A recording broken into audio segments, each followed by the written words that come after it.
So this is Matt and Chris with a quick game review for you. Yes, today we're going to be talking about Yearwalk. Yeah, it's a fun puzzle game developed by the Swedish game developers, mainly for iOS, Simogo. Yeah, and that is not the name of a gorilla villain from Tarzan. Although it sounds like it.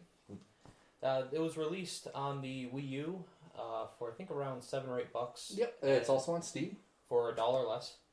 And I think it was designed originally for tablets, right? Yeah, originally came out for tablets and for PC.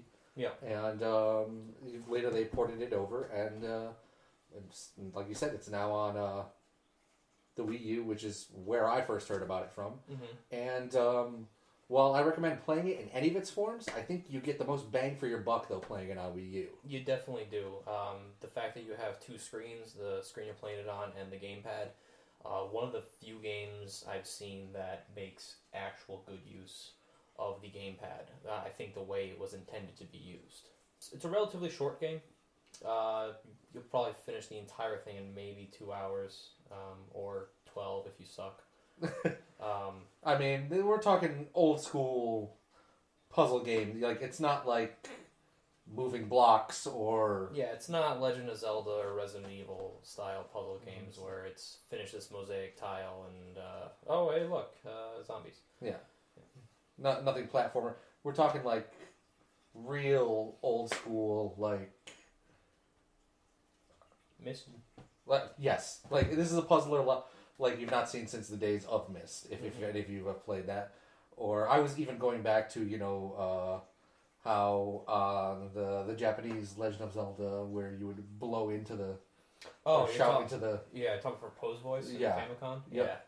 Yeah, if you shout into the player 2 controller, it would destroy all the little rabbit heads, which are called pose voice. Right.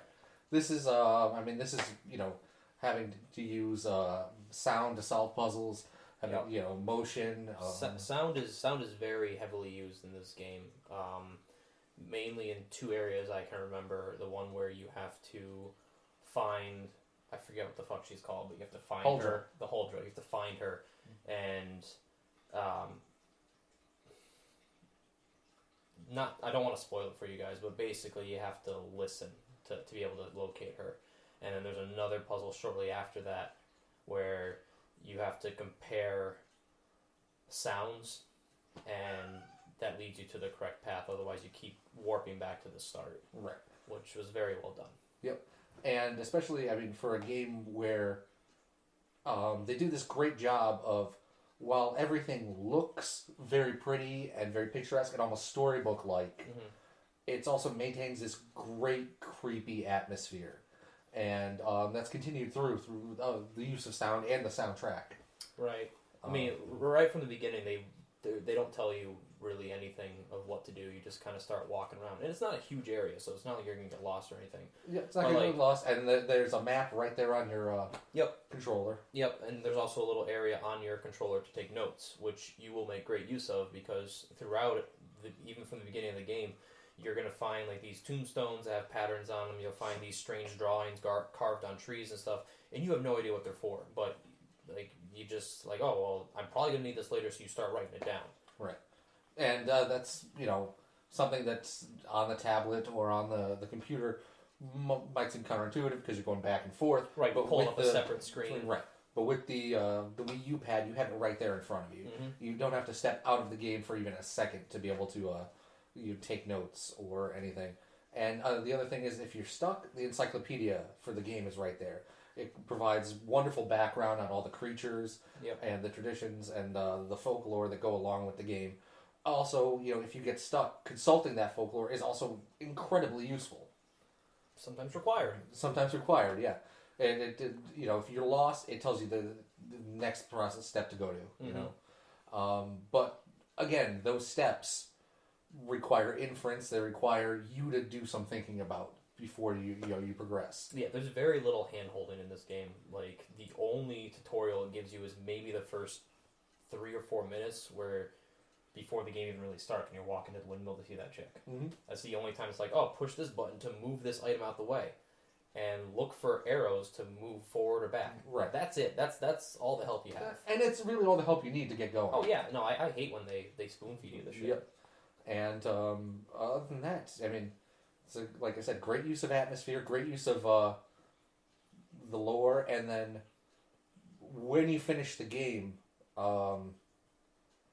they do something very dynamic, which I don't want to spoil. But it's kind of like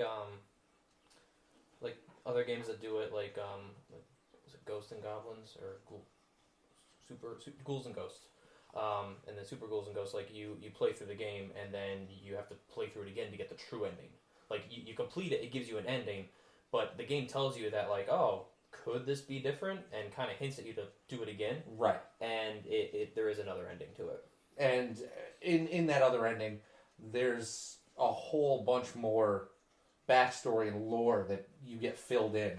Yeah. And we did a let's play of it, and I don't know how long it is. It's probably a couple hours, but there's one section that literally the stream capture is recording for about 30-40 minutes, and it's just the still image on the screen, and it's us on the Wii gamepad going through the lore and trying to figure out the puzzle. It's all done on the gamepad for the second playthrough, pretty much, and it's pretty cool. Yeah, it's very cool and very rewarding too.